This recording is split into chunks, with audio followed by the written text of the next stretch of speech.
So, welcome back to this Tactical Intellectual channel. There's something new that I want to unveil. This is a foundational series and it's on human biology and some of the subtopics that I want to speak on and present information on or about is the hair, skin, and eyes. So we're about to get into the eye color portion of this right now, and we're gonna jump right into it. So now, this video presentation that you are currently viewing right now is definitely in the same class as a reaction video. The only thing is, I will look at the video, give some commentary, and definitely insert some keynote slides in here to further drive the point home. But overall, anyone can look at this video presentation here. It can be in elementary school, middle school, high school, college, or out of college. Not even in school. You can be a high school dropout, middle school dropout. I don't encourage it, but you can definitely be that and take in some information. Not everyone knows this or realizes the eye color information that you'll see in this presentation here. So without further ado, let's get into the first video. Eye color is a function of pigmentation both at the back of the iris pigment epithelium, and in its stroma, the front of the iris, as well as the density of cells in the stroma. In most cases, these factors, and hence eye color, are determined by genetics, with potentially as many as 15 different genes identified to date seeming to affect the ultimate coloring in some way. However, contrary to what you might think, blue and green pigments do not exist in the human ocular fluid or iris. In fact, only a couple of pigments are involved in eye color. Those are melanin, brown, and lip chrome, that's yellow. Aside from potential extreme albinism cases, all eyes have some amount of melanin in the back of the iris, although not all eyes have lipochrome. For brown eyes, there is a high concentration of melanin in the back of the iris as well as in the stroma. The result is the melanin absorbing both short and long wavelengths of light from across the visible spectrum, with the density of melanin in these two layers ultimately determining the shade of brown, which in extreme cases can appear near black. On top of the melanin, amber eyes get their eye color from the added presence of lipochrome in the stroma.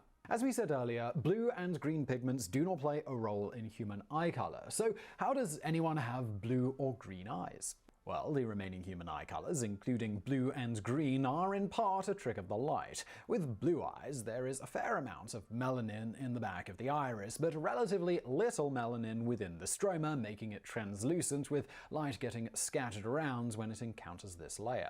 This scattering occurs more at the shorter wavelengths of light, most relevant here being blue, while longer wavelengths are typically passed through and ultimately absorbed by the melanin at the back of the iris. The net result is the eye appearing blue, even though if you were to dissect the eye in question, you'd see that the person physically had brown eyes. This same type of thing is more or less what's happening in the sky when sunlight is scattered in the atmosphere, making it appear blue, even though if the light from the sun was not being scattered or absorbed in the atmosphere, the sky would look similar to the way it does at night in the daytime. Gray eyes work almost exactly like blue eyes, with a good amount of melanin at the back of the iris absorbing the longer wavelengths, but little within the stroma. The reason these people's eyes don't appear blue is thought to be due to larger deposits of collagen that cause a different kind of scattering that isn't as frequency dependent. This type of scattering is basically what is happening when water droplets in clouds cause them to look some shade of gray. As with blue and gray eyes, there is little melanin in the stroma, and so a bit of light scattering helps impart a blue hue, the net result of all of this being the eye appearing some shade of green. Hazel eyes, which can shift from brown to green, have more melanin in the anterior, front border layer of the eye, and like green, gray, and blue eyes, scatter certain wavelengths of light, resulting in a somewhat shifting eye color. On that note, the fact that these latter hues are largely dependent on a trick of the eye, rather than, for instance, blue pigmentation, is why people with these eye colors sometimes appear to have a different eye color than they normally do. Nothing has actually changed physically in their eyes, but changing the light may end up changing the wavelengths and concentration of light getting scattered and absorbed, resulting in the appearance of, for instance, a normally slightly green eye looking slightly blue. So there you have it. The iris pigment epithelium, or IPE. It's that strip that's located behind the iris right there, and is highly pigmented as a result of the many large melanosomes that are packed in cytoplasm of each cell. And then as you see the slide, the stroma right there is the front layer of the iris, and it can be or it should be pigmented. When you have the proper amounts of pigment or melanin, then you'll have the brown, dark brown, medium brown to dark brown, almost black color right there. Or if you have the lipochrome on the front part, the stroma, then you'll have kind of like that hazel or that brownish, that light brown color. But you see those who don't have pigment on the front part of the iris or the stroma, then you'll see the grays, the greens, the blues, and other colors right there. So they only have the on the IPE, they only have the melanin behind right there, the back of the eye, but they lack pigment on the front of the eye or the stroma. All right, now I thoroughly enjoyed that one. It was very information packed. Now the link to the full video is going to be in the description of this video presentation right there, so you can look at the full thing uninterrupted at your own convenience. Now we're going to check out another eye color YouTube video and just bring out more information. All right, here we go. Here is what we know about how eyes can also deeply reflect your ancestry. The various eye colours have evolved over time and have their origins in our genetic makeup, which determines the amount of melanin in our eyes. This means that there is no blue, green or hazel pigment as such. All eye colours contain the same brown, melanin, which is incapable of refracting light. The difference in eye colours is created by variations in the concentration and location of the brown melanin over the two layers of the iris. Brown-eyed people have melanin on the back layer of the iris, with some on the front layer that absorbs more light and thus causes the iris to look brown. Eyes having no melanin on the front layer of the iris scatter light. It's called Rayleigh scattering, so that more blue light reflects out, making the eyes appear blue. And the reason that eyes are blue is the same reason the sky is blue, the light scattering phenomenon. So that was some really good information there. Now I want to start off with melanocytes right there. What are melanocytes? Well, the melanocytes are basically found in the skin, hair, and eyes, and they really do provide the pigment and the photo protection from UV or ultraviolet radiation right there. And then there's something else called melanosomes, which is very important. So as you see the keynote slide right there, melanosomes, they're intracellular organelles that are generated by pigment cells in the skin and eyes. So the function of the organelles is to synthesize and store melanin pigments. So we see that the eye is supposed to have eumelanin, on the front and back of the iris right there to absorb and convert that photo energy into chemical energy. We know that. I'm going to expound on that. They call it the absorption and converting of energy on a part 2. We go deeper into that part right there. But what is it? Not the lipochrome, but we're going to talk about that IPE, or that iris pigment epithelium, which is behind the iris, and then that stroma, which is the front layer of the iris right there. That's the part that's not pigmented, and it should be.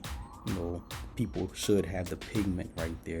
They should, that's the mutation that we see, and we mistake for having an actual eye color. But again, it's just that lack of melanin pigment right there to absorb. So then the light in the back of the iris reflects right back out, and that's what we see. Astonishing new research has shown that people with blue eyes share a single common ancestor. A team at the University of Copenhagen has identified a genetic mutation which arose 6 to 10,000 years ago and is the origin of the eye colour of virtually all blue-eyed humans alive on the planet today. According to Professor Hans Eyberg from the university's Department of Cellular and Molecular Medicine, all humans originally had brown eyes.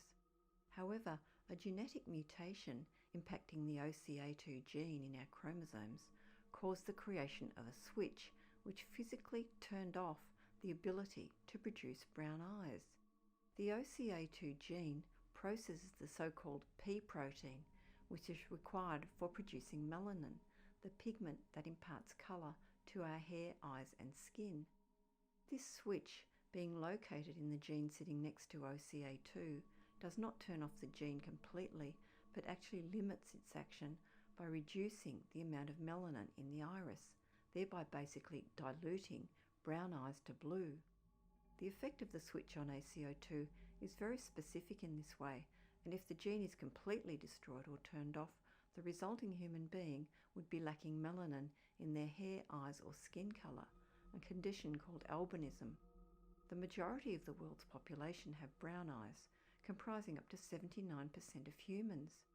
Caused by a high concentration of melanin in the iris, brown eyes cause more light to be absorbed and less reflected. Brown eyes are therefore more naturally protected from the sun, providing evolutionary benefits, similar to darker skin withstanding the hot sun for longer. The genes responsible for skin and eye colour are closely linked. Although the most common eye colour, there is more genetic variation amongst brown-eyed individuals than those with blue eyes. The variations in hue, from a latte to almost black, come from different genes on different chromosomes, which carry genetic eye colour information from our ancestors. The fact of blue-eyed individuals carrying only a small degree of variation in the amount of melanin in their eyes has convinced Professor Eyberg that all blue-eyed individuals are linked to the same ancestor. So there you have it, your blues, your greens, your grays, your hazels. I mean, these are due to a genetic mutation that stroma is screwed up. You know, it doesn't produce well. Your melanocytes and melanosomes are defective. So that's why you get those different colors right there. You know, you're unable to absorb, so it just reflects from the back, which is the IPE, to the front or the stroma. And it's all according to the light spectrum and how much lipochrome you have on your stroma. You know, so I mean, that's what it's based off of right there. If you don't have anything, then again, I have to reiterate, if you don't have anything, no melanin on your stroma, then you'll have those blues and grays, and even you know what, if you have a little bit or some lipochrome, then you'll probably have the green and hazel. You know, it's all according to the light spectrum, or the spectrum of light. So now let's check out this blue-eyed ancestor right there. Now you see the cutaneous part right there, you know, the skin color right there. That's what's off right there. I did an Irish video. My Irish video part 2, it speaks on these people right here who are the actual ancestors right there. So check that out. I will link it right there. But anyway, here's some articles on who the ancestor is. Where did I get it from? Let me check. I have the sources right there. I have the Irish Post article, the Irish Times, and then the Travel Noir article right there on the blue-eyed Irish who had dark skin, swarthy skin. So that's where it really started from right there. And then they probably lightened up gradually. But even on the continent of Africa, you know, you had those mutations amongst dark-skinned people who gave you those gray appearing eyes, blue appearing eyes, green, hazel, and all of that stuff right there. So yeah, so let's continue on with the video. Comprising only 8 to 10% of the global population, all blue-eyed people have inherited the same switch at precisely the same location in their DNA. By contrast, brown-eyed individuals show a wide range of individual variation in the area of their DNA that controls melanin production. The mutation of brown eyes to blue at some point in history was neither a positive nor a negative mutation, but one of many mutations such as hair colour, baldness and freckles, which neither increases nor reduces a person's chance of survival. It demonstrates that nature is constantly shuffling the human genome, mixing a genetic cocktail of human chromosomes and manifesting different changes as it does so.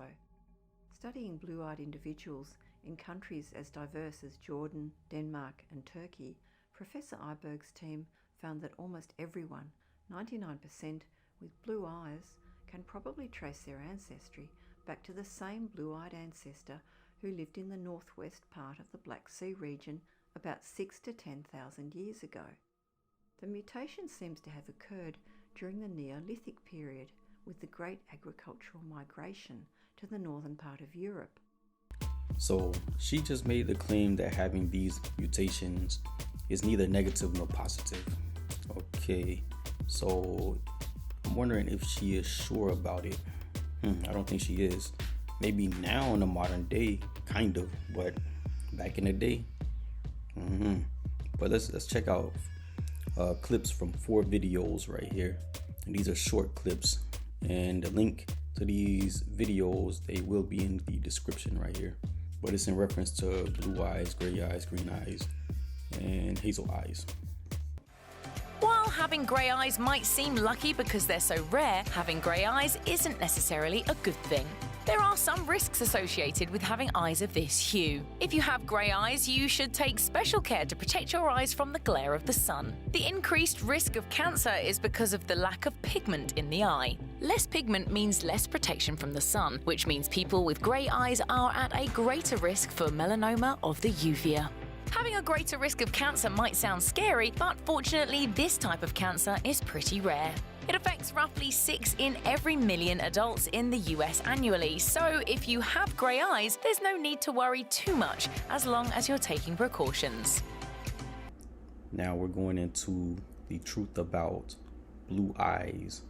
Everyone needs a healthy dose of vitamin D, according to a journal published in Environmental Health Perspectives, so it's important to get a little sunlight on a regular basis. But depending on the color of your skin, you need to be varying degrees of careful when you step outside, lest you wind up with a sunburn, according to the American Cancer Society. So if you're light-skinned, you're more at risk, though everyone should take precautions when they go out, regardless of skin color. Whose side are you on, Eddie? What? What sides are there? Mine or the ozones? Choose one! And just as you should take precautions with your skin when you're outside, you should also protect your eyes accordingly, especially if they're light-colored. Ophthalmologist Ruth Williams explained in an interview with Everyday Health, clinically speaking, people with blue or light-colored irises do tend to be more light-sensitive. This is likely due to the sparsity of light-absorbing pigment in the eye. This means you should never leave your sunglasses at home, especially if you have blue eyes. Although having blue eyes, or light-colored eyes, is commonly considered to be beautiful, there is one disadvantage that comes along with it. Unfortunately, those pretty peepers mean you're more susceptible to cancer, according to an article in Everyday Health. Specifically, fair-eyed folks are more at risk of developing melanoma of the middle layer of the eye than their brown-eyed counterparts. Yikes. Fortunately, there's a pretty simple way to protect your delicate eyes from harmful UV rays, according to Dr. Williams. She advised, people with light iris color need to be diligent in wearing UV-protected sunglasses. The other good news is that this type of melanoma is pretty rare, and only 6 out of 1 million people are diagnosed with it annually. But better safe than sorry. Taking precautions with your skin in the sunlight is also important, as fair-eyed people are also more prone to skin cancer. It might sound a little bit crazy, but your eye color can have an impact on the quality of your vision, according to optometrist Richard L. Eisen. He shared with ESPN, because of the lack of pigment in lighter color eyes, like blue or green eyes as opposed to brown, you get a lot more unwanted light, and that can create glare problems. That's why baseball pro Josh Hamilton decided to rock a pair of colored contact lenses during the day to reduce the glare and improve his vision. He revealed, "I've never worn contact lenses in my life, and I really would like to see the ball in the daytime. So therefore, I'm trying any means possible to do that." I wanted to say that I gave everything I had. Given that his stats were better at night, he wanted to see if this approach would help him improve in the daytime. And fortunately for him, it did.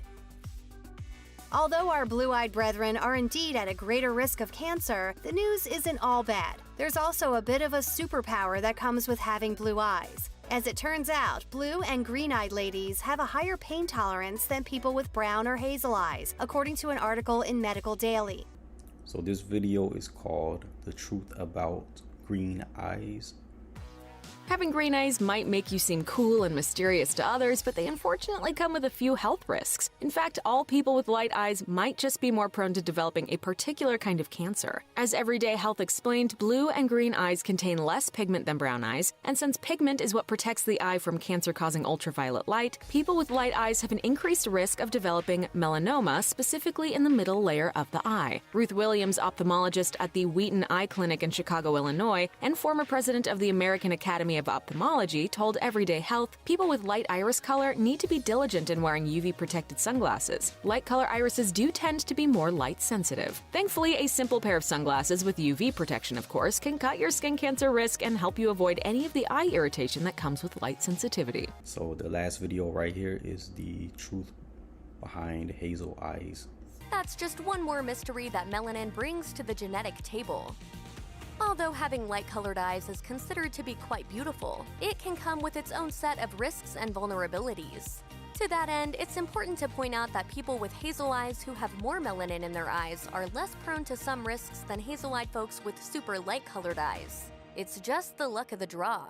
Specifically, if you have light-colored eyes, including light eyes with a hazel pattern, you're more at risk for some kinds of cancer. That's because the lighter your eye color, the more light-sensitive your eyes are, so you need to take precautions. Dr. Ruth Williams, an ophthalmologist at the Wheaton Eye Clinic in Chicago, says, "Clinically speaking, people with blue or light-colored irises do tend to be more light-sensitive. This is likely due to the sparsity of light-absorbing pigment in the eye. The more pigment you have, the less light gets through the iris. People with light iris colors need to be diligent in wearing UV-protected sunglasses. So in other words, protect your hazel peepers, especially if they're greener than they are brown. It's just better to err on the side of caution and stay safe." Okay, so we're coming towards the end of this video presentation here. Again, the links to the YouTube videos that I played are in the description. I don't have anything clever to say, but one thing I will say about this presentation here, this is only part one, and it's definitely a boomerang type of video presentation because I'm throwing it out here right now, but it's definitely going to be relevant in other topics that I decide to delve into later on down the line. I'm definitely going to refer to this presentation in other future presentations because, you know, it'll tie things in as far as just presenting more context towards a topic or different subjects. So here's a disclaimer. We're just providing facts, evidence, proof, and everything, and setting the record straight with everything. This is a boomerang type of video. Like I say, I throw it out here right now, and it's definitely going to come back and touch on future videos. But the main point is, this is not a hate-filled or hate endorsing video, because you know people can take it the wrong way. But anyway, that's the end of this video. Later.